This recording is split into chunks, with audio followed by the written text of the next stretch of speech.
Bueno, hola, buenos días a todos los que nos acompañan aquí y a los que nos siguen en la transmisión vía electrónica. Bienvenidos al ciclo de videoconferencias, la bioética ante los retos de la sociedad contemporánea. Bueno, este ciclo de videoconferencias tiene el objetivo de promover la cultura bioética y bueno, a través de los medios masivos como es el internet, pues difundir temas que son de importancia tanto para la comisión como para la sociedad en general y todos los interesados en el tema. Bueno, no podemos dejar de omitir que este tipo de videoconferencias buscan difundir en todo el país temas de importancia y relevancia pues, para todos nosotros, como es bioética, bioarte y bioartefactos. En esta ocasión nos acompaña el doctor Jorge Linares. El doctor Jorge Linares es doctor en filosofía por la Universidad Nacional Autónoma de México. Bueno, es profesor de tiempo completo de esta universidad desde 1996. Ha recibido varios premios y distinciones, entre los que destaca la distinción Universidad Nacional para Jóvenes Académicos en el área de investigación en humanidades. Otras distinciones que ha recibido también ha sido el premio de la Academia Mexicana de Ciencias por la mejor tesis doctoral. Dentro de sus labores docentes, pues se ha desempeñado como profesor en posgrados dentro de la universidad, el posgrado de filosofía, el posgrado de filosofía de la ciencia, asimismo en el posgrado de bioética. Bueno, ha dado clases en cuestiones de ética contemporánea y de bioética. Ha sido profesor también en universidades de España. Ha participado en el doctorado interuniversitario en filosofía, ciencia y valores que organiza la Universidad del País Vasco y la UNAM en San Sebastián. También ha sido profesor visitante del máster en bioética y derecho de la Universidad de Barcelona y máster en gestión ambiental en la Universidad Internacional de Andalucía. Las líneas de trabajo del profesor Linares pues, se concentran en la ciencia y la tecnología, la ética relacionada con estos campos, así como la bioética y la ética contemporánea. El doctor Linares tiene diversas publicaciones en revistas indexadas, así como libros publicados, entre los que destaca su trabajo en ética y mundo tecnológico. Es una publicación del 2008, coeditado con el Fondo de Cultura Económica y la Universidad Nacional Autónoma de México. El profesor Linares es miembro regular de la Academia Mexicana de Ciencias y de la Asociación Filosófica de México, asimismo de la International Association of Bioethics. Pertenece al Sistema Nacional de Investigadores como investigador nacional de nivel 2. Dentro de sus labores en cuestiones administrativas y de gestión académica, pues destaca que fue parte de la coordinación del Consejo Académico del área de Humanidades y Artes del 97 al 2008, así como coordinador del posgrado en Filosofía de la Ciencia el periodo del 2009 al 2012. Actualmente es profesor titular B de tiempo completo de la Facultad de Filosofía y Letras en la UNAM y recientemente ha sido designado por el rector José Narro como director del Programa Universitario de Bioética. Bueno, doctor, pues le cedo la palabra. Bienvenido y adelante. Bien, muchas gracias. Buenos días, buenas tardes. Voy a realizar esta conferencia tratando de unir distintos temas que creo que son de fundamental importancia para la bioética contemporánea. Y vamos a recurrir un poco a la filosofía de la tecnología, que es lo que yo he estudiado en los últimos años, porque estamos en un periodo de generación y de producción tecnológica que ha cada vez más utilizado a los organismos vivos, la materia viva, como materia prima, ¿no?, de producción tecnológica, de tal manera que no sería exagerado decir que en estos años y en los años por venir estamos asistiendo a un periodo de expansión de las biotecnologías y de lo que llamamos bioartificialidad. Esto comenzó hace mucho tiempo, desde luego, desde que los seres humanos comenzaron a domesticar plantas y animales. Hace varios miles de años, desde luego, con las primeras domesticaciones de animales se cree, por ejemplo, que los perros probablemente fueron domesticados hace 16.000 añs en el centro de China, o quizá un poco más. Es un periodo muy largo de interacción y de coevolución. Por otro lado, la domesticación de plantas, que da origen a la agricultura, con el que se inicia realmente el periodo técnico más importante de la humanidad. pudo haber tenido lugar también entre hace 10.000 y 12.000 años, ¿no? Cuando se asientan ya las poblaciones, se hacen sedentarias y logran domesticar plantas y utilizar esos granos fundamentalmente como materia de alimento y de reserva. Por ejemplo, el caso del maíz en Mesoamérica, que ha sido la base fundamental de la alimentación todavía hoy en regiones como nuestro país, ¿no? Entonces, esa primera producción de lo que los filósofos llamamos bioartefactos, no es un concepto un poco nuevo quizá, suena un poco raro, pero quiere decir que son producciones técnicas que se obtienen a partir de modificar organismos vivos, ¿no? Y los bioartefactos no dejan de ser esos organismos vivos, tienen un origen desde luego natural, no son producciones enteramente artificiales, pero su modificación, ya sea fisiológica, metabólica, genética, estructural, da lugar a alteraciones en sus comportamientos o en su interacción con los organismos vivos que nos hace distintos a los no modificados técnicamente, ¿no? Así pues, por ejemplo, un ejemplo que se suele poner es que, les decía, las plantas que fueron domesticadas para el cultivo, por ejemplo el maíz, pues fueron modificadas técnicamente, fueron adaptadas tanto a climas como a condiciones por selección artificial. Esto ya lo concebía Darwin, ¿no? Cómo se selecciona. De hecho, se basó en su observación empírica de cómo se hacía selección artificial de plantas y animales para poder teorizar la selección natural. Entonces los seres humanos seleccionaron mediante cruzas empíricas, no conocían hasta hace poco los procesos genéticos, ¿no? De biología molecular que suceden mediante estas cruzas, pero sí identificaron las formas de obtener mejores resultados según sus propios fines. Y así, por ejemplo, el maíz fue un cultivo que se fue adaptando y domesticando durante mucho tiempo, haciendo mediante estas cruzas, mediante esta selección artificial de los granos, hasta obtener las variedades que hoy conocemos, que son más de 65, al menos en México. Y si bien esto fue una producción bioartefactual desde hace miles de años, esos bioartefactos se adaptaron adecuadamente a los climas del territorio nacional. Por eso México es el centro de origen del maíz, así como Perú es el centro de origen de las papas. Y habría que buscar el centro de origen del trigo, que no se conoce muy bien exactamente cuál fue, ¿no? Entonces, en el pasado estas producciones bioartefactuales, o sea, utilizar organismos vivos, modificarlos, alterarlos hasta adaptarlos a las condiciones y las propiedades que los seres humanos querían que se expresaran, requirió un larguísimo tiempo de adaptación ambiental, por lo que se puede pensar que esos bioartefactos del pasado, de la antigüedad, solo tuvieron éxito en la medida en que fueron adaptados adecuadamente a sus ambientes, ¿no? Si bien se fueron modificados metabólicamente o incluso genéticamente, aunque no haya conciencia plena de ello, su coevolución con los seres humanos y su capacidad de sobrevivencia y de adaptación no se diferenció de lo que otros organismos vivos hacen, que es justamente adaptarse a los ambientes y coexistir y cohabitar con otros seres vivos, ¿no? Así es que ahora esas producciones bioartefactuales nos resultan naturales o aparentemente tan espontáneas como otras plantas y animales que proceden desde luego de las líneas evolutivas, ¿no? Bueno, en esta imagen tenemos aquí un famoso robot, el Asimo de Honda, ¿no? Que es como la idea de tratar de producir por vía artificial, mediante la construcción de artefactos hechos de materia totalmente no viva, ¿no?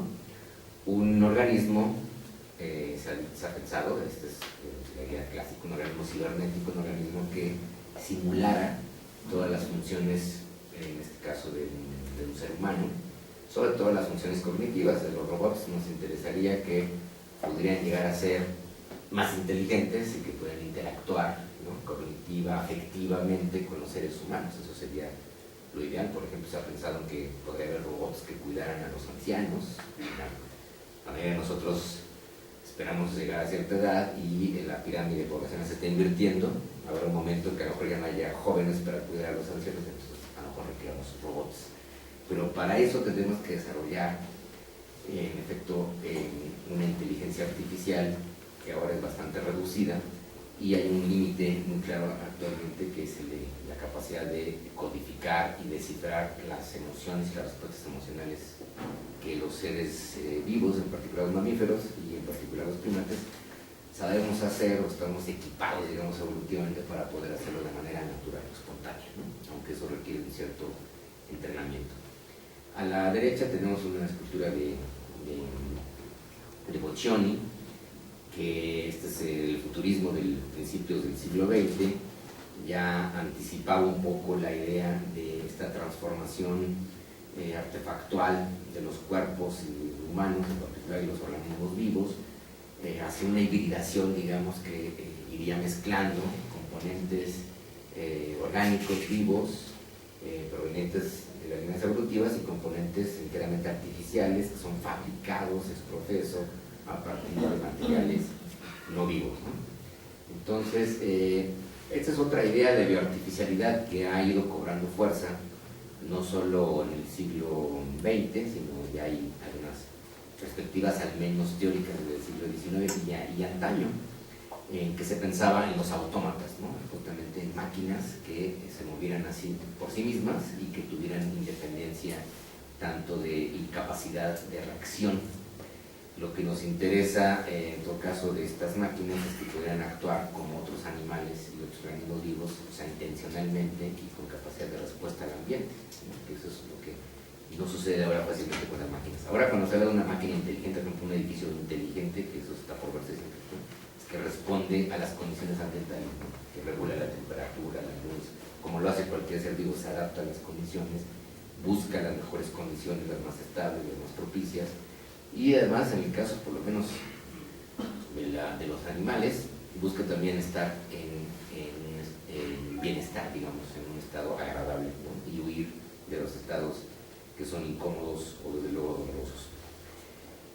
Así es que esa será como otra perspectiva de bioartificialidad que se está desarrollando actualmente, en la medida en que se puedan hibridar los componentes bioorgánicos que proceden naturalmente, digamos, de las líneas evolutivas, y los componentes sintéticos, enteramente artificiales, producidos estrictamente por la actividad técnica humana, que son diseñados ex professo y que se integrarían en los componentes orgánicos, ¿no?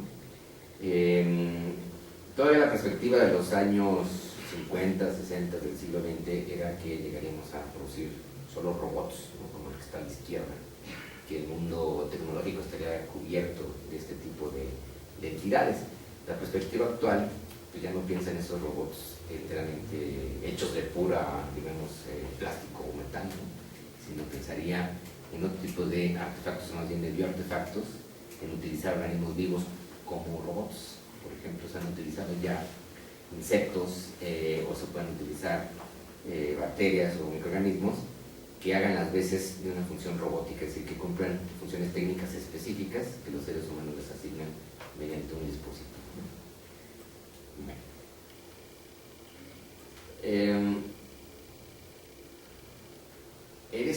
Este desarrollo de las biotecnologías, en particular de los bioartefactos, sobre todo en el siglo XX, en los últimos años, a partir del desarrollo de las biociencias, que se genera con el descubrimiento de la estructura del ADN y el desarrollo de la biología molecular, está montada sobre una línea de desarrollo acelerada de transformación tecnológica que se inicia a finales del XIX y principios del XX, ¿no? Esta aceleración del desarrollo incrementa las capacidades técnicas de los seres humanos en general, la potencia de sus artefactos y sobre todo la velocidad y capacidad de alteración de la naturaleza. A veces esta velocidad se vuelve catastrófica porque es demasiado difícil controlarla. Esto es un esquema muy simple para marcar como una línea de tiempo que va de la antigüedad a la modernidad del siglo XX, en lo que también pensamos algunos que debemos caracterizar las producciones tecnológicas actuales como tecnocientíficas. No son solamente producciones técnicas, digamos, que se basan en conocimientos empíricos, sino son, en su gran mayoría, ya producciones tecnológicas que se basan en conocimientos científicos muy sofisticados, como es el caso de muchas biotecnologías que utilizan la biología molecular, la genética, la nanotecnología, por ejemplo, que requieren la interacción de distintas ciencias y desarrollos tecnológicos previos para lograr nuevas producciones. Esto está sucediendo en robótica, en nanotecnología, en informática, y está generando una gama de productos muy novedosos. Entonces, en el pasado, la capacidad técnica de los seres humanos se limitaba, ¿no?, a alterar formas naturales como estas lanzas de piedra, ¿no?, son de piedra, o domesticar animales y plantas, que quizá aparentemente no sería una gran alteración, aunque sí lo es en el paso del tiempo. Después, en la modernidad, ya se comienza a manipular e intervenir en los cuerpos, en el cuerpo humano, empieza el desarrollo de la medicina basada en la evidencia científica, y sobre también entonces toda esta posibilidad de utilizar a los organismos vivos, como les decía al inicio, como materia prima de producciones tecnológicas, ¿no?, de una forma mucho más intensiva y extensiva de lo que se había hecho en el pasado. Voy a meterme estas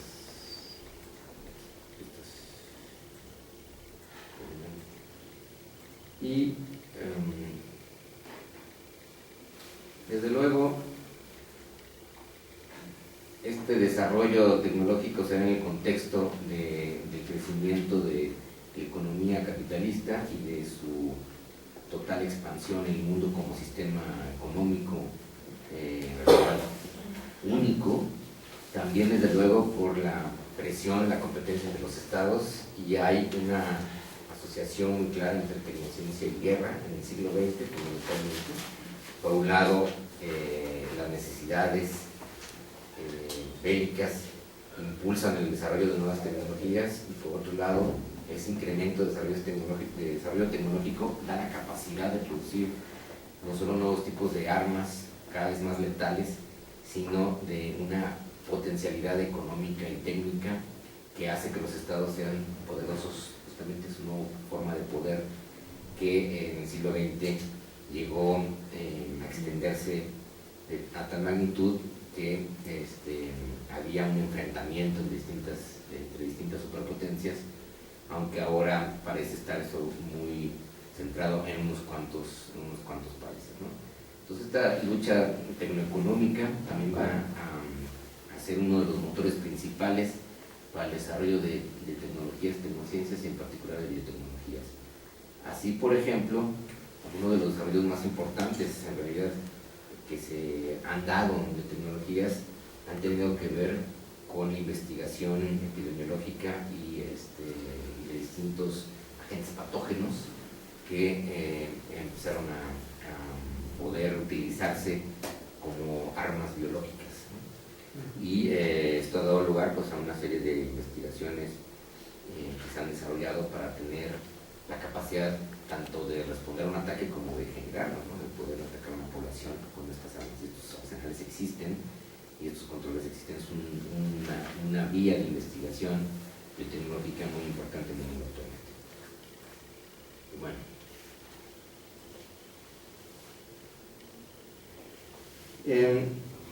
es evidente que el desarrollo de estas tecnociencias y de las producciones artefactuales novedosas tienen efectos no solamente en el ámbito económico y político, sino desde luego en todo el ámbito de la cultura y de la interacción social, que desde luego son efectos materiales porque cambian las formas de vida, cambian los instrumentos con los que nos relacionamos, ¿no? Entonces, no será lo mismo un mundo tecnológico de artefactos no vivos, no inteligentes, por ejemplo,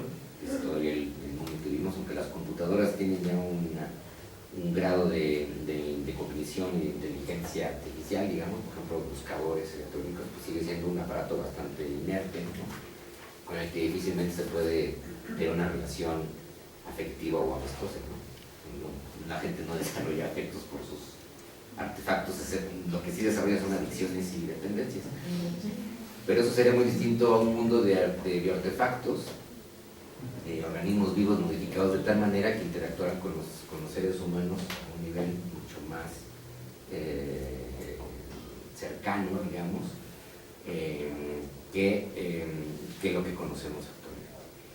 Desde luego que hemos utilizado a los animales en particular, no solo como carne de consumo, sino también, desde luego, fundamentalmente como ayudas en el trabajo, y ayudas es quizá una forma eufemística, más bien los hemos dominado para que sirvan a nuestros fines. Los animales, sobre todo mamíferos y también aves, sobre todo mamíferos que se han utilizado para carga, para trabajo, para mover objetos muy pesados. También en la guerra, por ejemplo, utilización de caballos, elefantes y camellos en actividades bélicas ha sido una larga historia, por un lado cruenta y terrible, por otro lado de coevolución entre seres humanos y equinos, por ejemplo. Y si bien esa forma de artefactualidad, de haber domesticado esos animales y haberlos confinado a que cumplieran los fines que los humanos querían, ¿no? Por ejemplo, los animales de carga, los animales que sirven para producir, por ejemplo, las gallinas, producir huevos, las vacas para producir leche, se convirtieron poco a poco en una forma instrumental o si quieren artefactual, que en la modernidad y sobre todo en el siglo XX se llegó a un nivel industrial expansivo, intensivo, de producción tanto ganadera, avícola, lechera, que utiliza el animal entero como una materia prima, ¿no? de muchos productos, no solamente alimenticios orgánicos, sino también de todo tipo de cosas.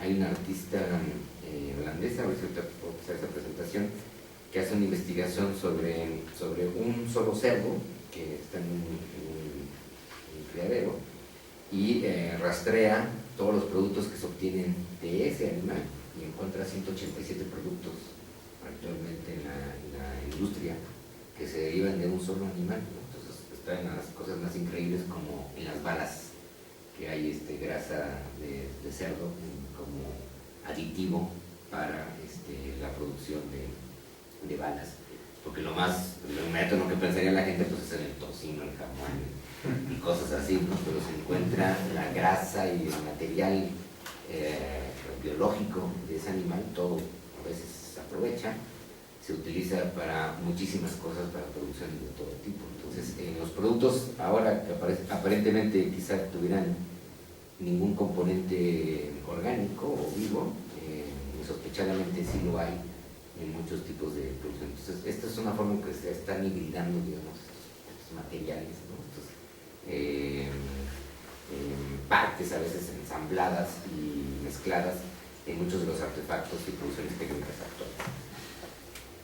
Bien, entonces, lo que ha sucedido en términos generales es una hibridación entre las entidades de origen natural y las entidades de origen artificial, vamos a llamarlo así, ¿no?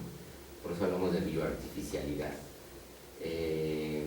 Digamos, es una tendencia al desarrollo tecnológico industrial a utilizar la materia viva y los organismos vivos, los cuerpos de los organismos vivos, como materia tecnológica, como producción, como materia de producción, digamos, ¿no? Entonces, no solo hay que verlos en los artefactos o los organismos vivos artificializados en la industria alimenticia o en productos que claramente identificamos como de origen natural, ¿no? Sino en cualquier tipo de producción de los vivos estaría por ahí oculto algún componente que tiene que ver, que procede de animales o de plantas, ¿no? Y esto ha dado lugar a nuevas producciones bioartefactuales. Eso por un lado. Por otro lado, los organismos vivos que han sido domesticados y dominados técnicamente han alcanzado un grado de artificialidad distinto al que se conocía antes. Entonces, simplemente un ejemplo, no es lo mismo los animales de granja, que estaban más o menos en un ambiente adecuado, gallinas o cerdos o incluso vacas que pastaban adecuadamente en las praderas o que tienen una interacción con otros animales de su propia especie o de otras especies, que las actuales factorías o fábricas, ¿no? Donde están confinados miles de animales hacinados en pequeños reductos, convertidos ya en una especie de pedazo de carne que produce o leche o carne o huevo, ¿no? Y que están justamente, digamos, sujetos a ese dispositivo térmico, convertidos en una pieza de una maquinaria. Ese es un grado de artificialidad mucho mayor del que existía antes. Entonces, por eso existe una gran diferencia y se puede ver en niveles incluso fisiológicos, hormonales y de propiedades orgánicas.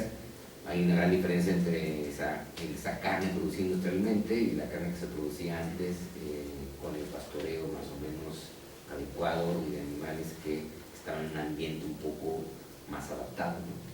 O la gran diferencia que había entre esos leche o huevo producido además con muchos aditivos, hormonas, antibióticos, etcétera, que lo que se producía antes en las granjas en todo el mundo, ¿no? En animales que estaban mejor integrados a sus ambientes y en una relación un poco más armónica con los seres humanos. Esa producción ahora que se llama orgánica, ¿no? Comercialmente es muy cara, ¿no? Es de difícil acceso y se ha convertido en un artículo de lujo, ¿no? Lo barato y lo popular es la producción cárnica y de leche y de huevo y de todo tipo de materiales que proceden de animales, de esa forma industrializada, con muchos componentes artificiales, con aditivos, que no necesariamente los han hecho de mejor calidad, sino muchas veces todo lo contrario. Y eso ha cambiado la manera en que nos relacionamos e interactuamos con los organismos vivos y ha transformado la cultura, ¿no? La visión cultural que tenemos sobre los demás animales y seres vivos y sobre la naturaleza en su conjunto. De tal manera que algunos pensadores postulan que hemos logrado, digamos, modificar a tal grado tantos ambientes naturales como organismos vivos que prácticamente algunos han postulado esto, por ejemplo, Immaquien, que no quedaría ya naturaleza no artificializada, ¿no? Que no quedaría naturaleza en estado natural, vamos a decirlo así, ¿no? Como si la red humana se fuera expandiendo una especie de mancha borras que va tocando todo, y como si de veras hubiéramos ya transformado todo sobre la faz de la Tierra.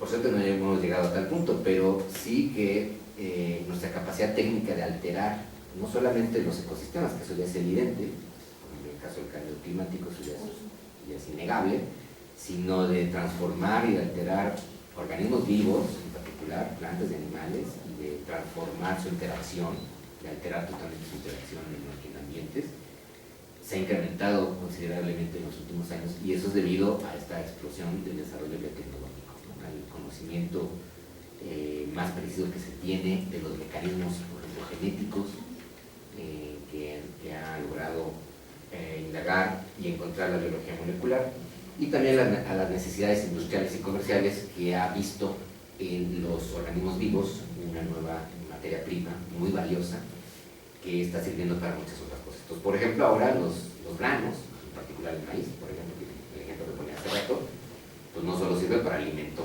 humano o de otros animales, ¿no? Se está convirtiendo en un aditivo, en un componente muy importante para muchas producciones industriales, para pegamentos, ¿cómo se llama? Fibras. Desde luego se obtiene de ahí una gran cantidad de glucosa, de fructosa para, por ejemplo, los refrescos que se consumen en todo el mundo, principalmente en México, ¿no? Hay una obtención de la materia, de esos componentes que se aprovecha industrialmente. Y entonces esta hibridación, es decir, entre componentes naturales y artificiales, esta transformación de organismos vivos, de animales y plantas, cada vez más incrementada, está generando una transformación muy rápida del paisaje natural. Entonces Si vamos al campo y observamos el paisaje natural, podríamos a lo mejor darnos cuenta que ya no queda mucho natural en esos paisajes, ¿no? Y que lo que antes concebíamos como entidades espontáneamente surgidas, que nunca habían sido modificadas por, digamos, en la mano de los seres humanos, ahora están de alguna u otra manera alterados, modificados, a veces intencionalmente, a veces no intencionalmente. Intencionalmente implica que se ha sido objeto de una producción de artefactual y que se convierten en lo que nosotros llamamos bioartefactos. Entonces, bueno, esta transformación tecnocientífica muy acelerada en los últimos años tiene efectos muy importantes sociales, culturales, desde luego jurídicos y desde luego bioéticos, ¿no? En ese tránsito de una mayor utilización de organismos vivos y de una transformación radical de la naturaleza, ha surgido entonces la necesidad de establecer regulaciones, de normar, de cuidar, de proteger determinados equilibrios de los ambientes, y simplemente que apunto estas ideas que se dan como un resultado de esta expansión de la producción bioartefactual y en particular biotecnológica en los últimos años, y es, creo que uno de los pilares o de los ejes que explican el desarrollo de la bioética. No se entendería en realidad, creo yo, la bioética si no comprendemos esta transformación biotecnológica a gran escala que se ha dado no solamente entre los seres humanos o en particular en la intervención biomédica sobre los cuerpos humanos, sino en el conjunto de la intervención biotecnológica sobre los organismos vivos y sobre la naturaleza entera, ¿no? Además, debemos recordar que si recurrimos al concepto originario de la bioética que formulaba Potter, es justamente la idea de la transformación de la naturaleza entera, ¿no? Y la bioética habría surgido como esta preocupación, interés por tratar de regular y de reequilibrar nuestra relación con el resto de la naturaleza, ¿no? De tal manera que lleguemos al establecimiento de regulaciones y normas, aunque no nos reduzcamos nada más a leyes y normas. Y así también se explicarían movimientos culturales muy importantes, justamente como los ecologismos y los ambientalismos que surgieron en el siglo XX, desde finales del siglo XIX, ¿no? O sea, como una preocupación social por esa rapidísima transformación y desde luego una preocupación por el deterioro y destrucción de ambientes naturales y de poblaciones de plantas y animales que empezaron a desaparecer y que actualmente siguen desapareciendo en cantidades ingentes, ¿no? Esto ha generado una serie de movimientos sociales que se producen a la par de esta rápida transformación tecnológica.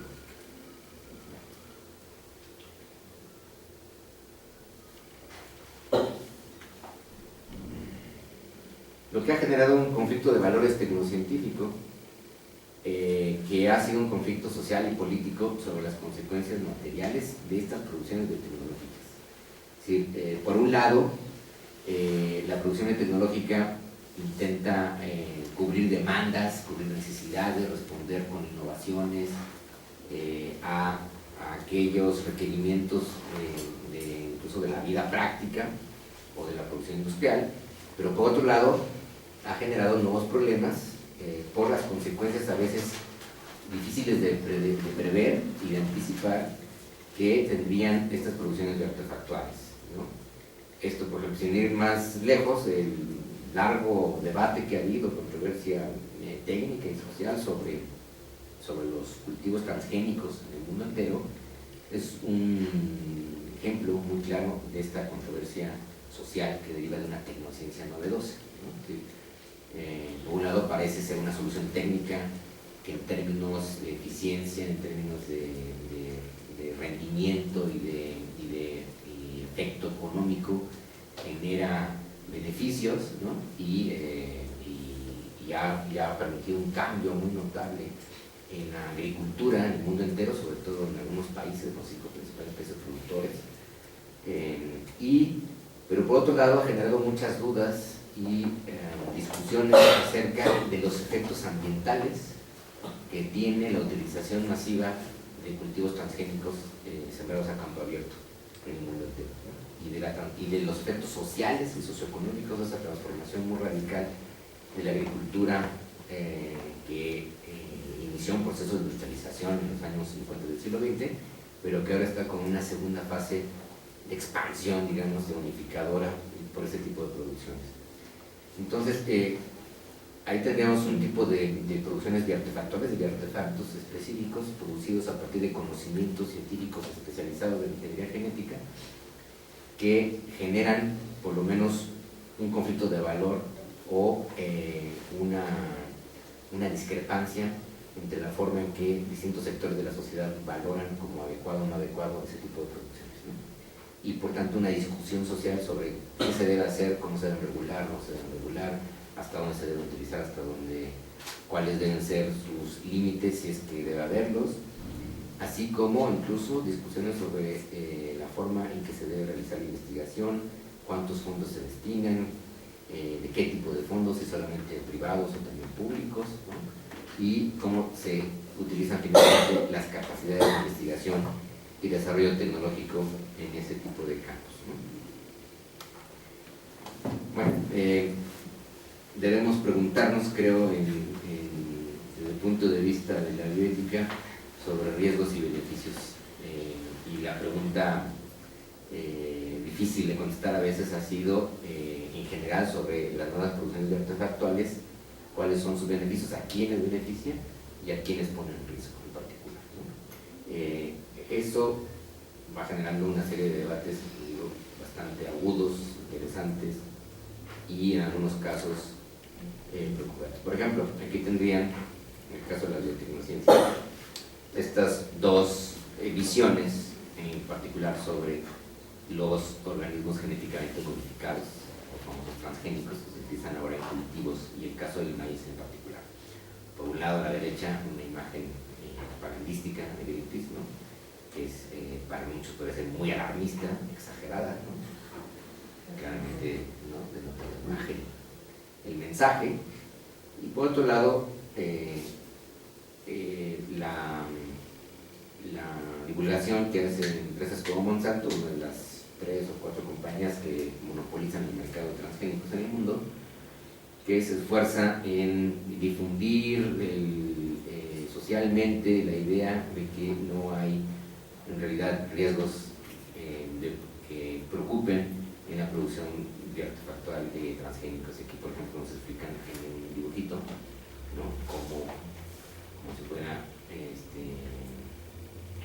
un dibujo de estas monografías, ¿no?, que se utilizaban en mis épocas en la escuela, para que uno entienda exactamente cómo se producen y cómo no hay ningún peligro ni problemas en utilizar cultivos transgénicos, por ejemplo. Bien.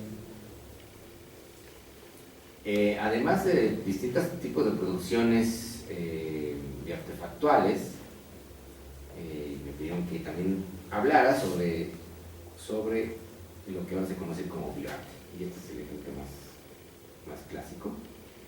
Este fue la coneja alba de un artista brasileño, Eduardo Caca, que logró, mediante una modificación genética, logró, con la ayuda de ingenieros genéticos, modificar esta coneja genéticamente con unos genes de medusas y lograr que se expresara una propiedad que es a partir de la generación de cierta proteína, que hace que el animal se vuelva fluorescente ante cierto tipo de luz, ¿no? Es una propiedad que no tienen los conejos normalmente, como todos lo sabemos, ¿verdad?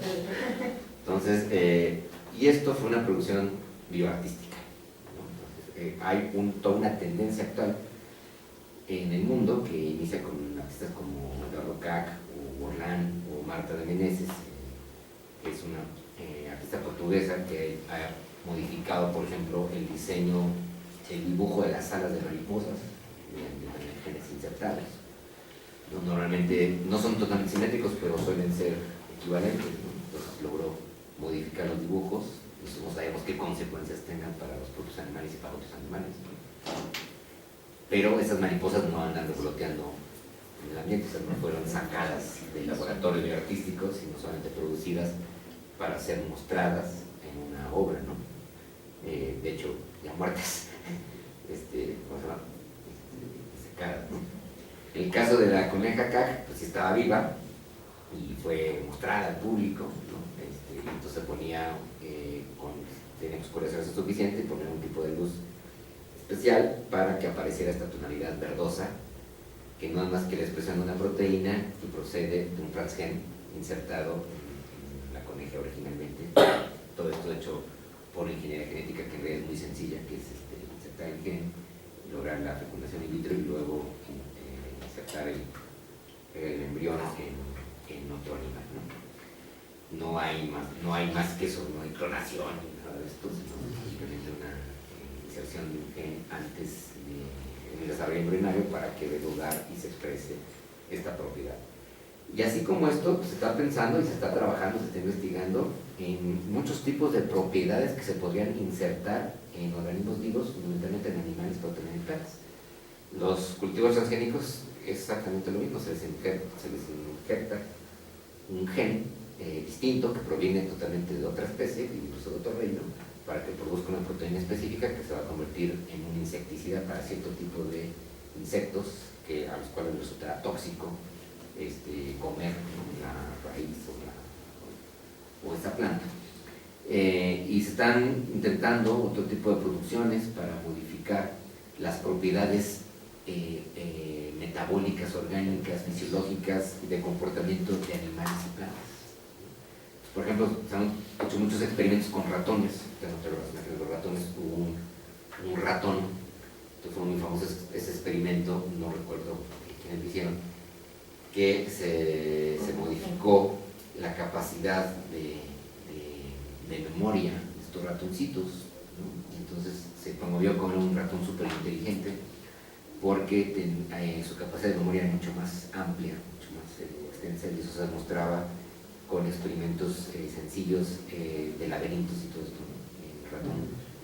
Estos ratones recordaban mucho mejor, podían retener mucho más información, y se calculaba que esa memoria había aumentado unas 20 veces más, ¿no? Entonces, ¿qué pasaría si eso se pudiera aplicar en un ser humano, por ejemplo? Que fuera un ser humano con una memoria súper privilegiada, más allá, digamos, de un límite natural que se observa en la especie. Bueno, lo que se detectó en esos ratoncitos es que no solamente había aumentado su capacidad de memoria, sino también su sensibilidad al dolor, y se volvían demasiado sensibles y sufrieron espantosamente. O sea, eran ratones hipersensibles que por su vida se convirtieron en un verdadero infierno. Espero que los hayan sacrificado adecuadamente y pronto, porque vivían en un estrés permanente por tener tanta capacidad de retención de datos del ambiente, ¿no? O sea, una extrema sensibilidad al ambiente parece que tampoco es adecuado, ¿no? O sea, hay ciertos límites. Lo contrario tendría que ser lo terrible, que uno no tuviera capacidad de retener nada. Para un animal es desastroso perder la memoria, ¿no? Y lo observamos nosotros en los seres humanos que sufren problemas neurodegenerativos, como se va minando su capacidad de interactuar y finalmente de estar presentes en el mundo, hasta que llegan a ser prácticamente unos sujetos, ¿no? Sin capacidad de reacción ante el ambiente. Hubo otros, por ejemplo, otros ratones con hormona de crecimiento, se les estimuló esta hormona de crecimiento para que desarrollaran mayor fuerza muscular. Entonces eran unos ratones, se los bautizaron como ratones Schwarzenegger, ¿no? Que eran súper musculosos, fuertes, super ratones, ¿no? Que tienen una fuerza muscular, pues también 20, 50 veces más, ¿no? ¿Qué pasaría con un ser humano que fuera creado con esto, ¿no? Tuvieron otros efectos metabólicos, demasiada grasa producida, y tuvieron problemas cardiovasculares, ¿no? Por ese exceso de hormona de crecimiento. Hubo otros ratones que fueron alterados también, no me acuerdo qué hormona, para hacer que pudieran aguantar más tiempo con actividad física intensa, ¿no? Entonces, un ratón que corría también 20 veces más que un ratón normal. O sea, corre. No sabía para qué, pero estaba corriendo. Entonces eso podría ser una ventaja si lo trasladáramos al ámbito humano, por ejemplo para los competidores olímpicos, que pudieran incrementarse por vía no de sustancias químicas, sino por una alteración genética o una modificación metabólica, sus capacidades orgánicas. Entonces, por lo pronto hay estos experimentos que se han logrado, que alterar capacidades de resistencia muscular, oxigenación, hormona de crecimiento, unos ratones que también con hormona de crecimiento alterada se demostró que podían vivir el doble de tiempo que un ratón normal, solo que son ratones enanos. Entonces la hormona de crecimiento está inhibida y no crecieron. Entonces a alguien se le podría ofrecer esto. ¿Tú quieres vivir 150 años? Sí, pero a condición de que midas menos de 1 metro. A lo mejor sería aceptable si el mundo estuviera hecho para personas también de 1 metro. Ese es un problema. Todos sabemos que las discapacidades no son intrínsecas, sino tienen que ver con los dispositivos sociales y la manera en que los demás logran o no adaptar el mundo para las personas que no tienen condiciones normales o las propiedades normales que el resto tiene, como la altura media, por ejemplo. En fin, entonces estas producciones se están realizando ahora. Hay muchas investigaciones, algunas interesantísimas, otras hasta curiosas y otras hasta peligrosas, ¿no? Que darían por resultado nuevas formas de modificar organismos vivos para cumplir fines técnicos específicos, ¿no? Por ejemplo, ahora se entrenan, por ejemplo, a los perros para hacer distintos tipos de trabajos, ¿no? En la fisiología de los perros ha sido el resultado de una selección artificial, son claramente bioartefactos, ¿no? A lo largo de los años se han alterado las distintas razas que existen, tuvieron orígenes en formas, digamos, seleccionadas para que cumplieran funciones técnicas específicas, para trabajos específicos, así los perros que son sabuesos, los perros que servían para el pastoreo, los perros que servían incluso para ataque, ¿no? Y esas propiedades que se fueron seleccionando ¿cómo se llama? Incrementando y mejorando, pues pierden sentido cuando la gente tiene perros como juguetes o mascotas, se dice, y los tiene cerrados en un departamento, ¿no? Y los tiene que sacar a pasear porque además si no el animal lo pasa muy mal y puede incluso deprimirse o destruir la casa o lo que sea, digamos, ¿no? El origen de estos animales fue su interacción en el trabajo humano, en la mayoría de los casos, y ahora han sido reducidos en la gran mayoría de las ciudades, en el mundo occidental sobre todo, a hacer estos remedios de juguetes, lo que se conoce como mascota, ¿no? Y la gente consigue que los perros son animales de compañía, ya no los utiliza para fines productivos, ¿no? Y pues muchas veces el animal pues acaba aburriéndose terriblemente porque no tiene una actividad propia que desarrollar a partir de sus propiedades fisiológicas, como cualquier ser humano, que no desarrolla sus habilidades, sus capacidades, pues también entrará en un estado probablemente de depresión o de inacción, que no es nada agradable para cualquier animal, ¿no? Bien, ¿qué consecuencias? Lo que quiero un poco llamar la atención es qué consecuencias habrá entonces de estas producciones biotecnológicas,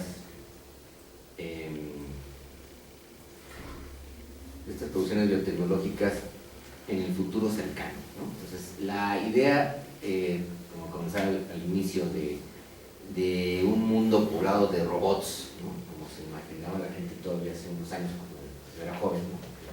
Un futuro, sí, que se decía, en el siglo XXI va a haber robots por todos lados.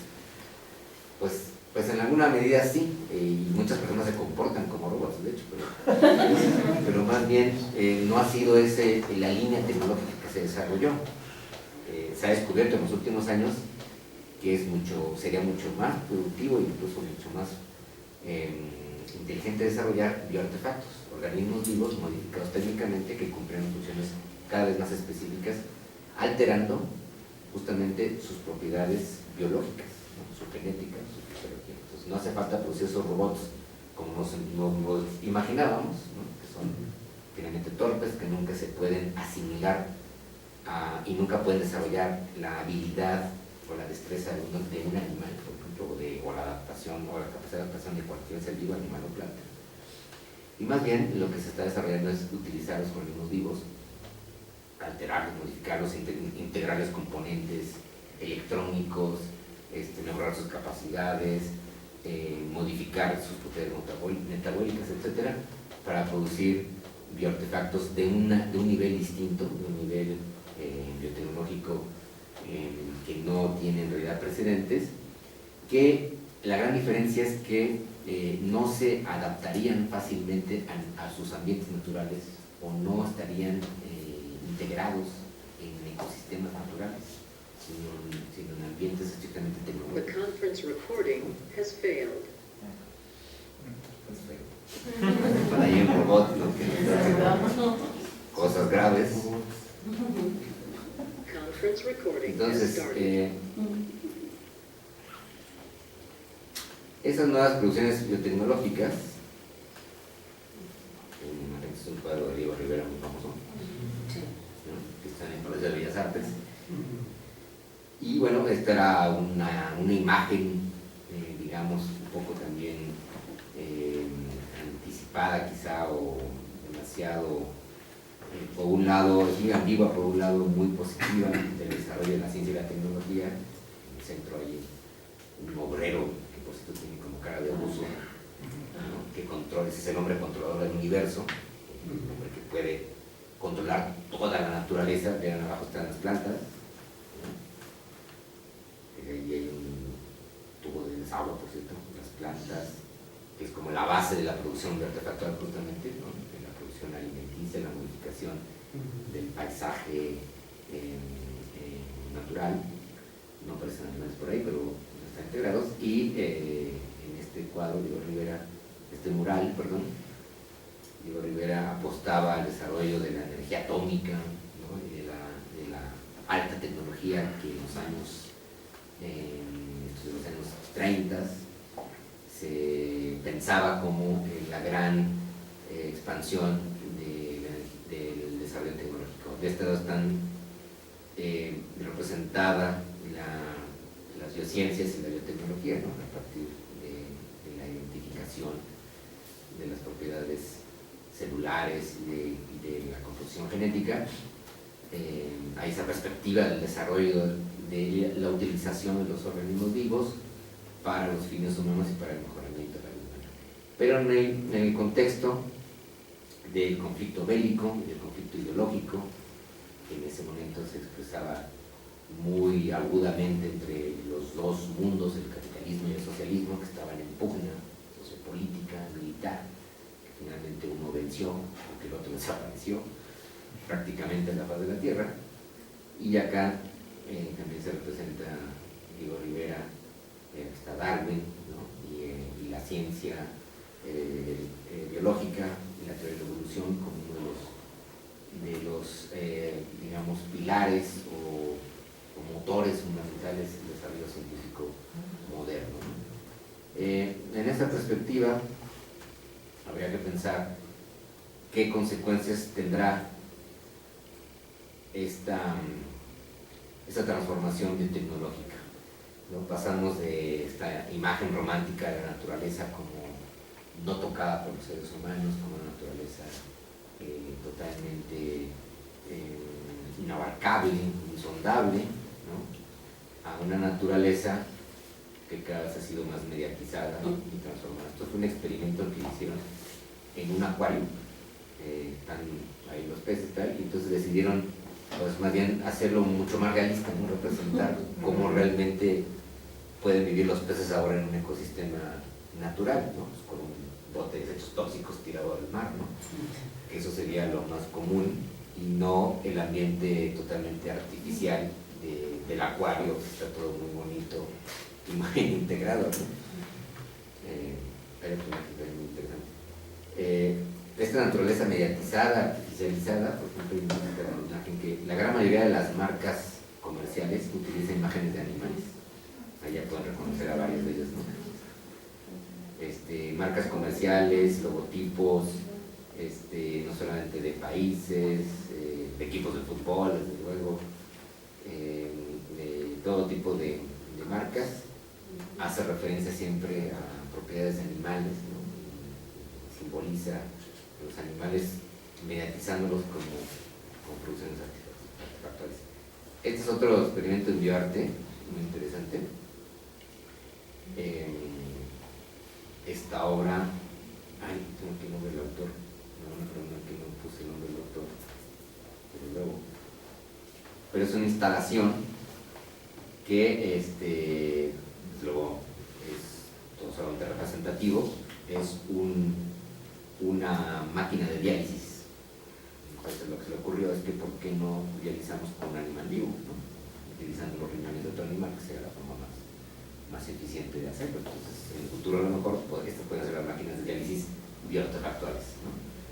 Un animal conectado a un humano para que le sirva de riñón artificial mediante una máquina, ¿no? Que logra que el riñón, en este caso de esta ovejita, sea la que trabaje en lugar de un riñón del humano. Y suponiendo que se puedan resolver los problemas de compatibilidad, en esta otra imagen, donde está cómodamente acostado, la ovejita también, y se está dializando junto a él. Es una instalación.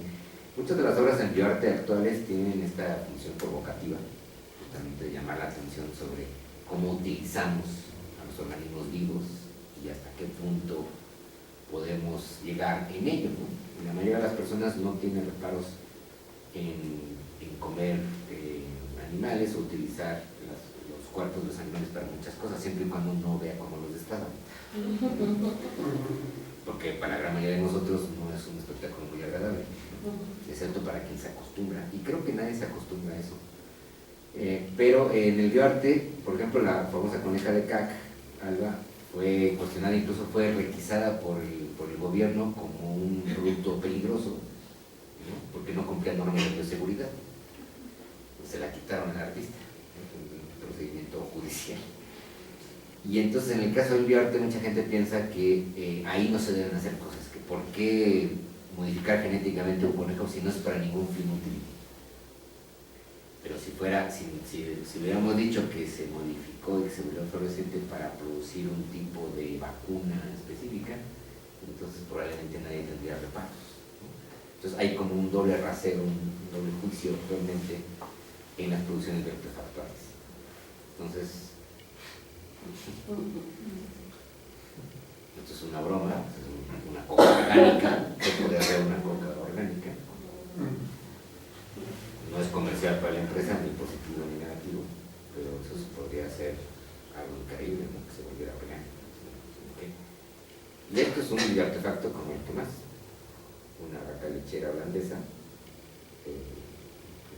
es un cebú, animales impresionantes, hermosos, que han sido seleccionados y modificados durante miles de años para que sus propiedades se expresen técnicamente, están confinados a ello.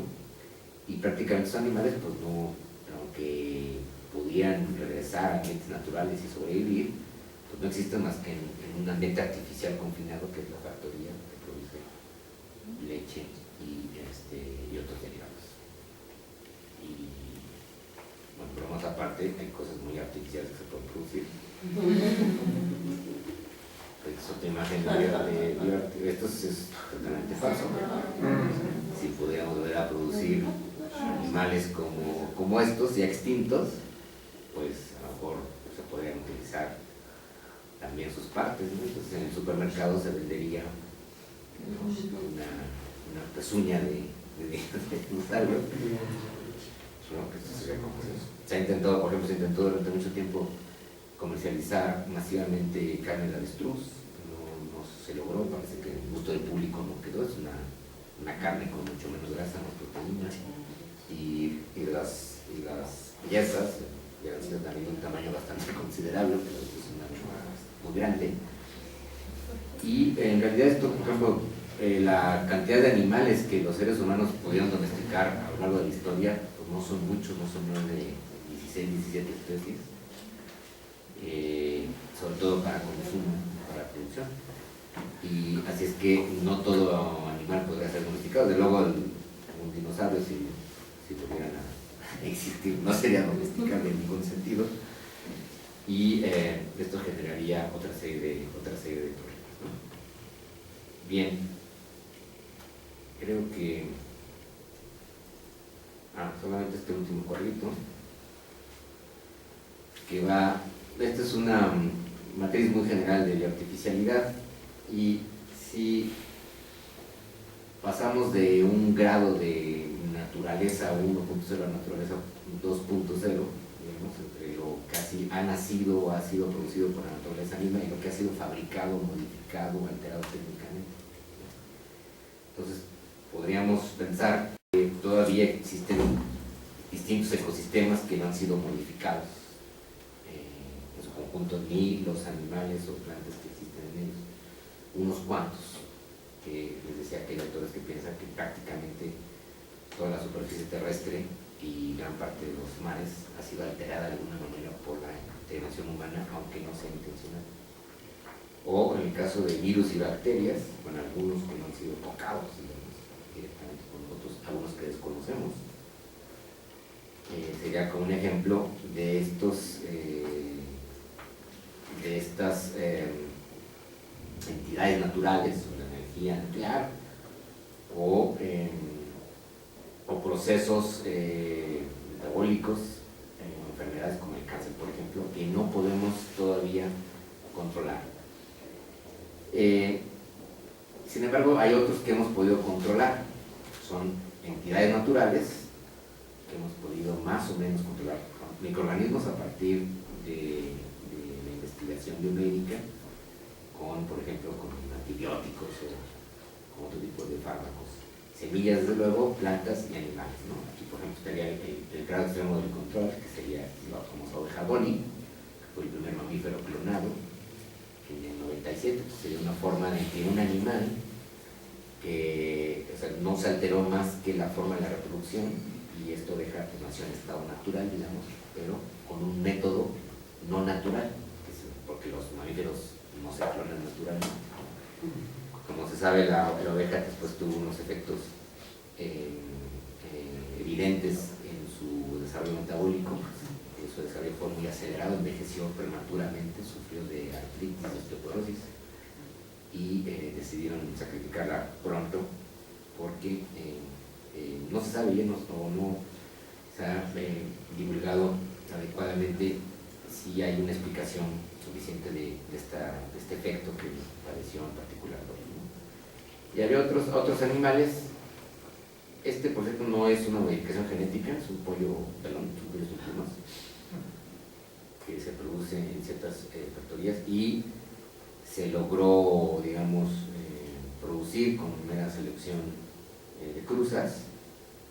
Permite en algunas granjas y factorías evitar algunas enfermedades, porque el plumaje es un reservorio de muchos microorganismos, y no es un animal modificado genéticamente, simplemente es el resultado de una serie de cruces que se expresan de esta forma, ¿no? Pero esto es una forma de control nuclear, un control técnico, porque no era la expresión común de esta especie. Y luego tendríamos este ámbito de la naturaleza fabricada, digamos, o entidades que podrían aparentemente, digamos, no tener nada que ver con la naturaleza, pero son producciones que simulan, imitan o se asemejan a ciertos ambientes naturales. Por ejemplo, la red de redes de Internet, la red de conexiones informáticas, se parece mucho, aunque no intencionalmente, a una red neuronal, precisamente. Entonces, podría acabar siendo una entidad naturalizada, porque sus interacciones se dan espontáneamente. No está todo planeado y de hecho no es controlable al 100%. Se intenta siempre tratar de controlar no solo los contenidos, sino, bueno, los contenidos se pueden controlar, pero el flujo de las interacciones en particular no son enteramente controlables. Entonces esto se parece, según algunos teóricos, a una especie de red neuronal o a una constelación de cuerpos celestes. Se vuelve una especie de entidad naturalizada. Esta es la idea, ¿no? Y igual pasa con los virus informáticos, que se comportan justamente como los virus biológicos, ¿no? De maneras incluso aleatorias. O el tráfico vial, que también es una red de interacciones que no es controlable en sentido estricto, ¿no? Se intenta regular con semáforos y vías y puentes, y en México con topes, ¿no? pero y baches, pero en realidad no es una entidad, parece que tuviera vida propia, digamos, parece ser una entidad, no es una entidad controlable enteramente. Se parece a un cáncer, por ejemplo. El tráfico vial es como un cáncer, ¿no? Puede expandirse, puede hacer metástasis, puede generar una serie de problemas y puede colapsar una ciudad entera como la nuestra, pero no es enteramente controlable, no hay sistema técnico hasta el momento que lo controle al 100%, ¿no? Entonces parece una entidad natural, pero claramente no lo es una entidad artificial que se fue naturalizando, vamos a decir así. Y luego tendríamos entidades que tienen un origen natural, pero que han sido modificados, alterados, y en algunos casos integrados a componentes no naturales, como los organismos genéticamente modificados, y lo que algunos llaman naturoides, que son artefactos producidos con material inorgánico que semejan, el ejemplo más claro de un cyborg, que semejan propiedades de organismos vivos, ¿no? Sería la forma en que se aproximarían unos y otros. Yo me estoy extendiendo demasiado. Si esto fuera así, entonces en el mundo, en los próximos años en el mundo, habría una producción de artefactual cada vez más intensiva de estos distintos tipos de entidades que se estarían interactuando y mezclando, de tal manera que en algún momento podríamos bien dudar o ya no distinguir a simple vista cuál es el origen de qué cosa, ¿no? Y no sabemos, como en algunas películas de ciencia ficción, si una persona es una persona o es un robot, o si un robot está hecho solamente de partes inorgánicas o también orgánicas, o si este animal es una especie natural o no es una especie natural, ¿no?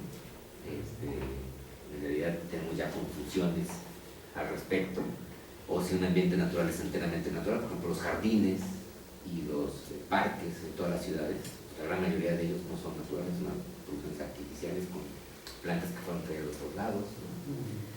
Diseñadas y en una composición que responde a una idea y un patrón y no a una distribución espontánea o natural de cómo se dan las colecciones en los ecosistemas en concreto, ¿no?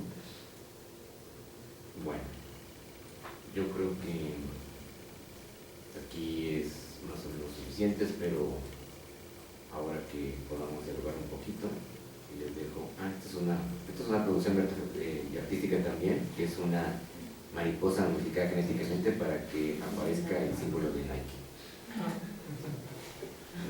Y eso se hace. Y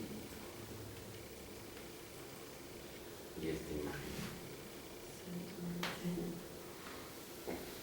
es como una representación del conjunto de cosas naturales y artificiales que se van mezclando en el mundo actualmente y que hablan un nuevo ambiente que ya no es la naturaleza original en la que, digamos en términos míticos o bíblicos, Adán y Eva llegaron, ¿no? Pues ahora que es una Adán y Eva con celulares y robots y animales modificados y coches y aviones y sistemas tecnológicos informáticos y hamburguesas, que son las cosas más artificiales que hay en el mundo, ¿no? y comida procesada de múltiples formas, ¿no? Sería como el nuevo paraíso en el que se ubican los seres humanos, como el que quisieran ubicar los seres humanos, y esto da lugar a muchos interrogantes y cuestionamientos que se deben ir resolviendo poco a poco en el debate social. Bueno, yo hasta aquí me quedo y espero algunos cuestionamientos o no. Okay. Tenemos tiempo como para 3 preguntitas, no sé si alguien tenga alguna pregunta. Adelante. Desde luego, Jorge, tu exposición ha sido muy interesante y sí, pues deja inquietudes de reflexión. Por ejemplo, cómo la bioética de alguna forma tiene que, vamos a decir, retomar sus fundamentos, que es cuidar la supervivencia del hombre. Cómo nos muestras las diferentes interacciones que tiene, así que la inteligencia humana para modificar su ambiente, que quizá, digamos, es donde debe prevalecer la bioética, orientando, vamos a decir, esos esfuerzos, esas acciones hacia el bienestar humano. Y desde luego que, podría decir, un organismo genéticamente modificado también resulta en beneficio de las personas. Por ejemplo, en la producción animal, en los vacunos, las vacas, en algunas partes que hay poca área para pastoreo, se han hecho esfuerzos por reducir su tamaño con la idea de que consuma menos pastos y esté produciendo leche, lácteos, carne, etc. Entonces digo, cómo ciertas cosas nos ayudan mucho, como la producción de huevo, ¿verdad? Podríamos decir artificial, ¿verdad? Cómo ha venido a suplir pues grandes necesidades en la alimentación de las personas. Pero repito, aquí es donde la bioética tiene que entrar y estar marcando el hecho de que los esfuerzos científicos y tecnológicos deben ser enfocados hacia el bienestar de los humanos sin alterar mayormente los ambientes naturales. Sí, bueno, yo también podría decir que no solo hacia el bienestar humano, que sería como nuestro fin primordial, sino al menos hacia un cierto equilibrio ecológico también con el bienestar de otros seres vivos. ¿Sí? Porque al fin y al cabo nuestro bienestar dependerá de poder preservar algunos equilibrios ecológicos y el bienestar de otros animales y plantas. Entonces, en el momento la balanza está muy desproporcionada. O sea, hemos puesto un alto valor al beneficio humano, al bienestar humano, suponiendo que se dé, en algunos casos no, y en detrimento del bienestar o de la preservación de las condiciones de la vida en el planeta y de otras especies. Siempre valoramos por encima a nuestras propias especies que a las demás. Entonces, eso nos permite utilizar animales y plantas indiscriminadamente.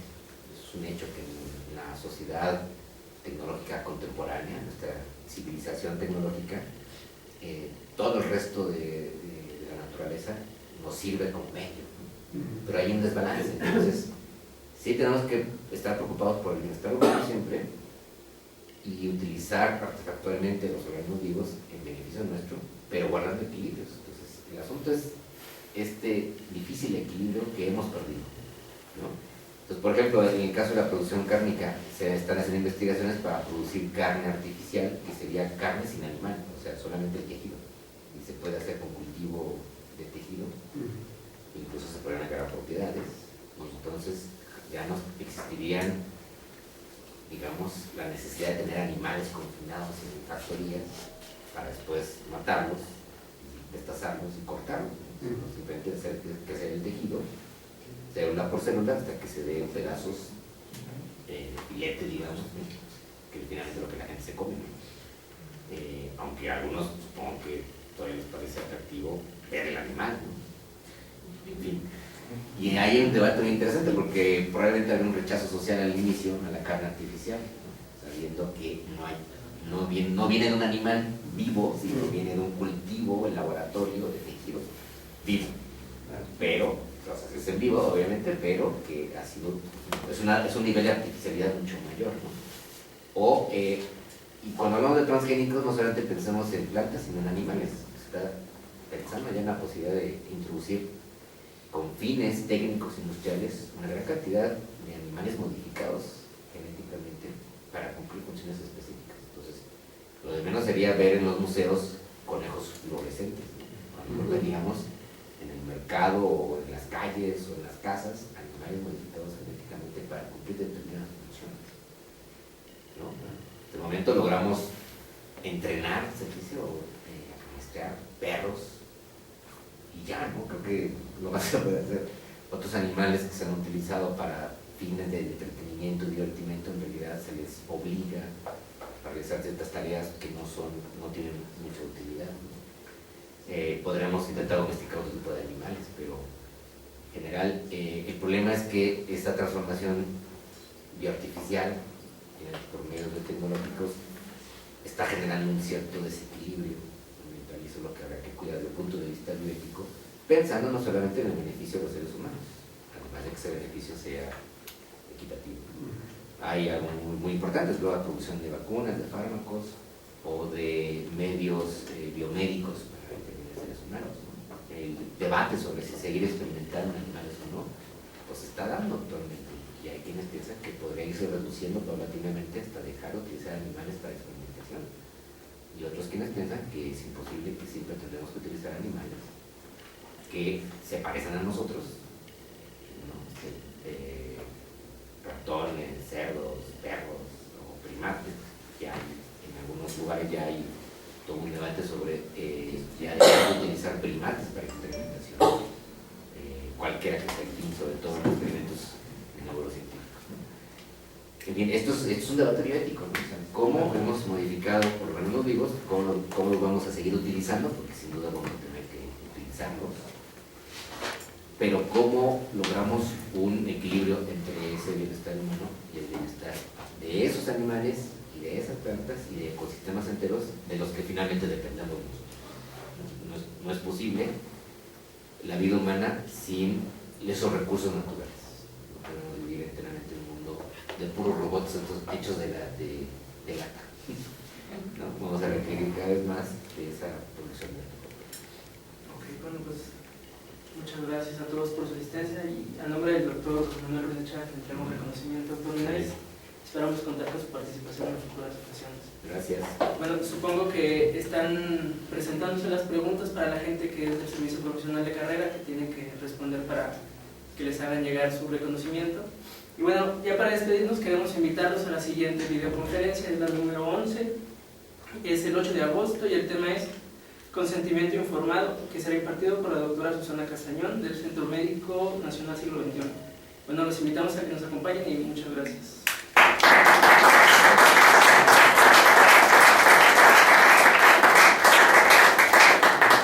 Que está muy anquilosada incluso respecto a los problemas que ahorita nos estás comentando, ¿no? De los bioartefactos, ¿no? Que ya no responden precisamente a una lógica humanística o ilustrada, ¿no? Estamos viendo, por ejemplo, que la bioética está muy centralizada, por ejemplo, en el principialismo. Pero el principialismo en sí es es un sistema de valores hasta cierto punto que viene de la ética hipocrática y además también de la ética kantiana. Entonces, no sé hasta qué punto, por ejemplo, toda esa construcción de valores que representa la bioética, así como otros sistemas de valores, por ejemplo, tú decías hace rato que los organismos pueden ser genéticamente alterados y que pueden incluso algunos genes producirse o poder colocarse en algunos seres humanos para poder potencializar sus capacidades, y eso actualmente no está muy bien visto, ¿no? Ayer, por ejemplo, me tocaba ver que en el Tour de France ya estaban diciendo que los ganadores habían dado positivo, ¿no? Y ya desde ahí ya se descalifica. Se sabe de facto que ya la competencia fue injusta, porque pues simple y sencillamente ya no responde a esos cánones humanísticos que ya desde el principio tenemos muy bien establecidos, ¿no? Entonces ahora, pues, para que la bioética dé respuesta a este tipo de problemáticas a las cuales nos enfrentamos con los bioartefactos o la biotecnología, yo creo que es importante también empezar a pensar más allá de esta estructura humanística tan cargada, y ahí sí me concentro muy particularmente en el principialismo, y brillarla muchísimo más allá, ¿no? O no sé cuál es tu opinión respecto a ello. Sí, yo más que humanístico diría, bueno, que no esté centrada solo en los beneficios para los seres humanos, que no sea antropocéntrica. Claro, aquí hay un debate filosófico de fondo, ¿y cómo no podemos ser antropocéntricos si lo que nos interesa, ¿no?, es fundamentalmente la vida humana? Sin embargo, cuando a partir de la ecología y la teoría de la evolución y las ciencias de la vida en general, que han sido el resultado de todo un esfuerzo científico y humanístico, comprendemos que la interacción de los seres humanos con la naturaleza es fundamental, ¿no?, y que hemos roto esos equilibrios. El hecho es que se han roto, si hay un desbalance muy fuerte. y que estas producciones bioartefactuales, estos nuevos grados de bioartificialidad, pueden incrementar esa brecha. Entonces, sí, ese sería un poco el riesgo, digamos. ¿Por qué? Porque esos bioartefactos tendrían que estar o bien confinados en elementos técnicos muy reducidos, muy acotados, o tratar de que se incorporaran en ambientes y se adaptaran, pero esto no es tan fácil, porque la naturaleza tiene, digamos, ciclos largos, ¿no? Para que se adaptaran las plantas domesticadas, maíz o trigo o arroz, pasaron miles de años. Si producimos animales transgénicos y los echamos, los soltamos, sobrevivirían algunos, desde luego, no se adaptarían, pero no es tan rápido el proceso, y eso generaría desequilibrios ambientales fuertes, ¿no? ¿Qué pasaría con los seres humanos transgénicos? No los hay todavía en sentido estricto, aunque desde que utilizamos vacunas ya hay una alteración genética en nuestros cuerpos. En alguna medida ya estamos intervinidos técnicamente todos, utilizamos una vacuna por lo menos. Pero, por ejemplo, esto que señalabas, el dopaje, ¿no? Hay dopaje genético, ¿no? Es imposible de detectar en las pruebas, normales, en las competiciones deportivas, ¿no?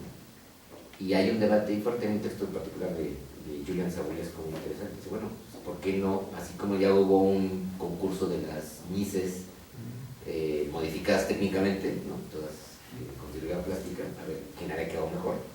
Entonces, ¿por qué no hacemos la categoría de los dopados técnicamente y los no dopados técnicamente? Así como hay categorías A, B, C o D. Y así como en los concursos de belleza estarían los que son belleza natural y los que son belleza modificada genéticamente o producida técnicamente, digamos, ¿no? Por algo más que maquillaje, ¿no? Porque ya el maquillaje modifica bastante.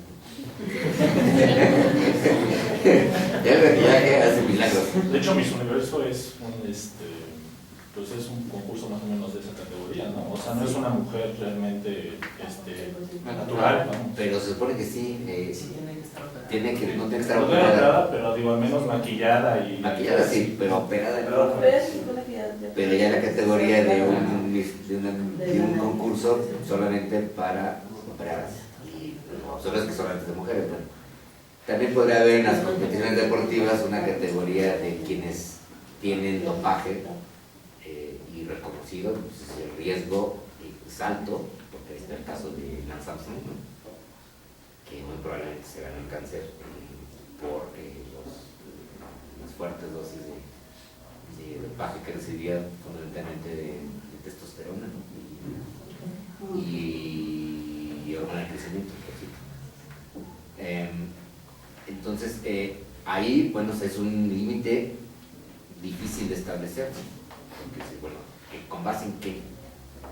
¿Qué regularíamos o no regularíamos? O lo dejamos al arbitrio de cada quien pudiera hacer lo que quisiera. Sin duda, esto tiene una perspectiva del mercado, y eso es lo que está impulsando.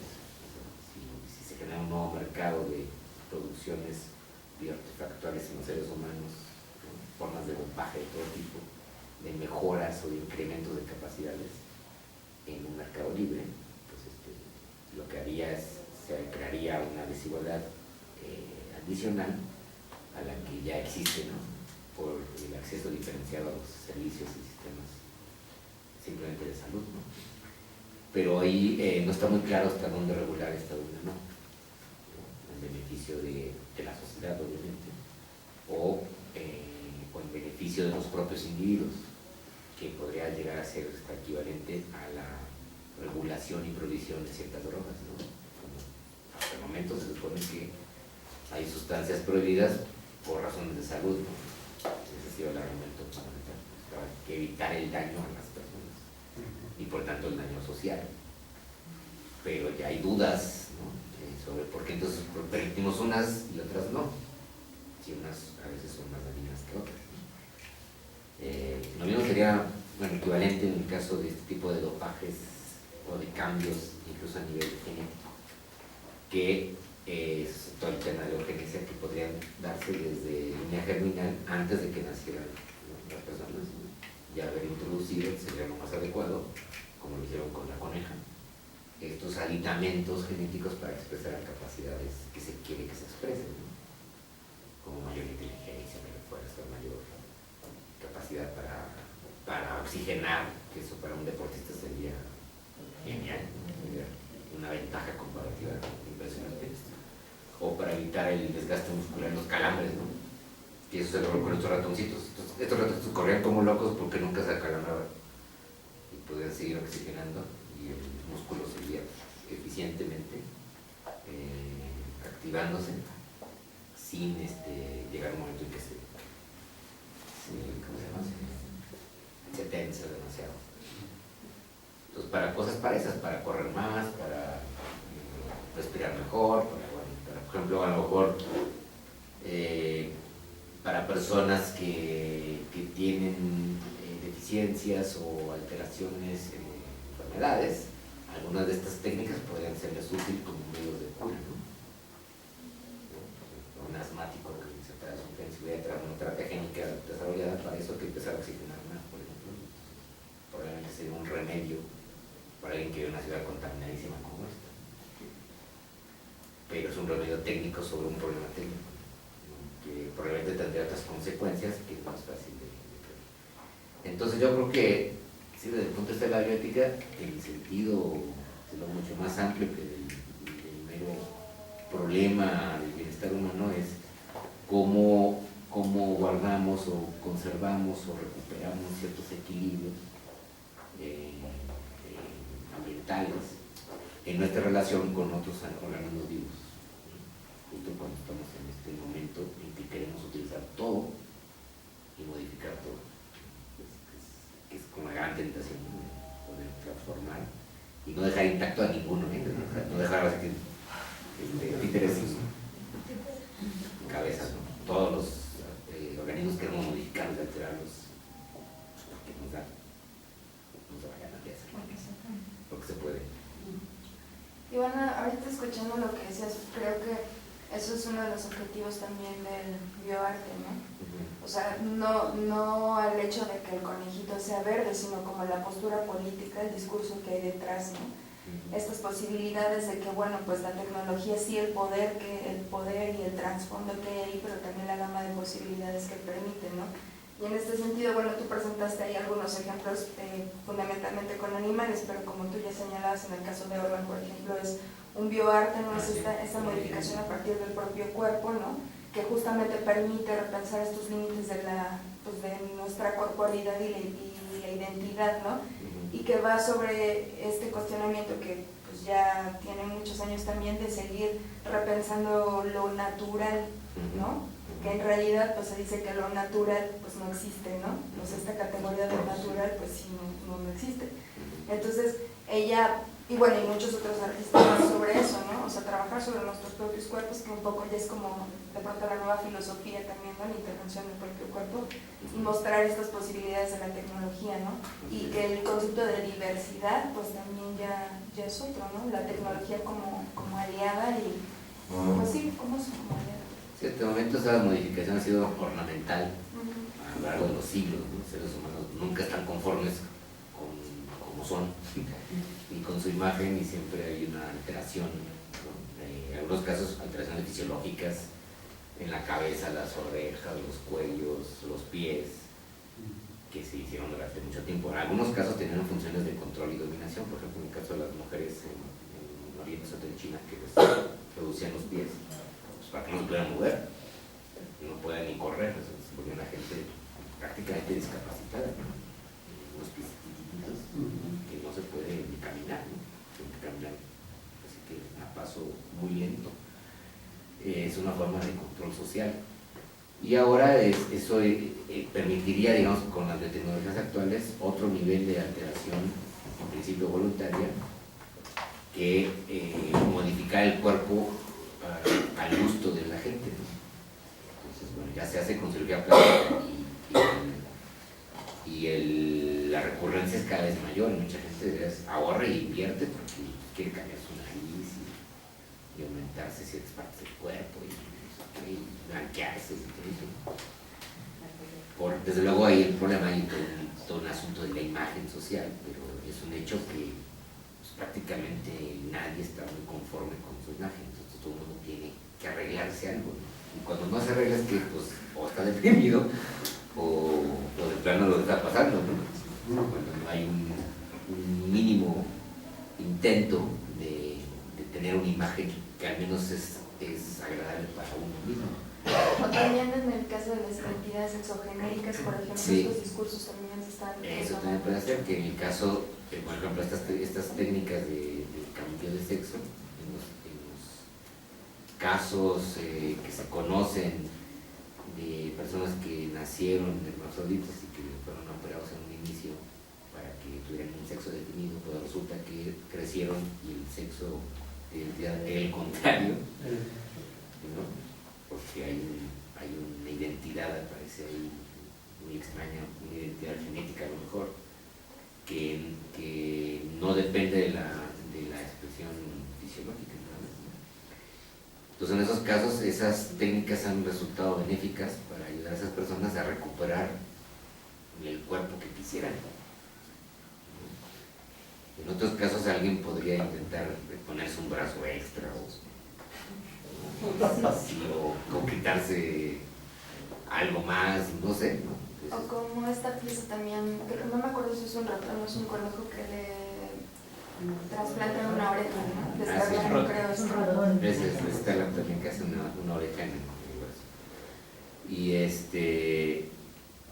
sí, es el ratón que puede producir, bueno, esos animales utilizados como plataformas para producir órganos artificiales, ¿no? O bioartificiales, no sé si, porque no serían, un órgano artificial sería un corazón de titanio o de plástico, y un órgano bioartificial sería un corazón producido en un animal, por ejemplo en un cerdo, al cual lo tienes que quitar y luego sacrificarlo para luego ponerse una persona que en principio podría hacerse crecer con el mismo genoma que el receptor, ¿no? Y eso evitaría en principio el rechazo inmunológico. Se está intentando probar. Lo que sí se ha logrado es que se puede producir, digamos, se utiliza un corazón ya inducido con unos ratones existente, digamos, se va desarmando literalmente, y luego se vuelve a armar con otro género y vuelve a latir. Eso es increíble, pero eso puede hacer. Entonces la materia viva es muy plástica, ¿no? Muy plástica. Entonces eso permitiría cosas que ahorita nos parecen sorprendentísimas, y algunas pueden ser soluciones muy ingeniosas, muy hábiles, adecuadas, pero otras darían lugar a otros problemas, algunos de los cuales no conocemos. Entonces, como toda solución técnica, pues nunca hay una solución de cero riesgo ni una solución absoluta que no deje detrás una secuela de nuevos problemas, ¿no? Entonces eso es como esa antesala en la que estamos. Y finalmente lo que ha cambiado, usted lo decías, es nuestra imagen de la naturaleza, nuestra idea de la naturaleza. Ya no es algo inaccesible ni espontáneo, sino ya lo vemos cada vez más como algo producido, transformado, alterado, y lo vemos en nuestros propios cuerpos, ¿no? Por lo pronto no mucho, porque hasta el momento creo que todos nada más tenemos maquillaje. Pero igual me puede hacer, no, pues fíjate que yo tengo un hígado bioartificial porque ¿no? Lo produjeron y tal, y lo hicieron crecer en un cerdito y luego me lo pusieron. Entonces hay un bioartefacto de otro nivel, ¿no? O alguien que tengo marcapasos, pues es un medio bioartefacto, pero no mucho, ¿no? O alguien que tuviera un implante, tengo un implante de sonar, entonces además de ver y oír, puedo percibir ondas y saberme ubicar en el espacio, ¿no? Saber la latitud, no sé qué, o tengo un sexto sentido de poder, o veo el infrarrojo y tal, ¿no? Esos serán como adiciones, aditamentos interesantes, y todo eso toda la mitología de los cómics, de los superhéroes, ¿no? Tienen poderes especiales, que en principio les darían ventajas comparativas con respecto a otros individuos, o que los harían realizar actividades específicas para los que estarían destinados.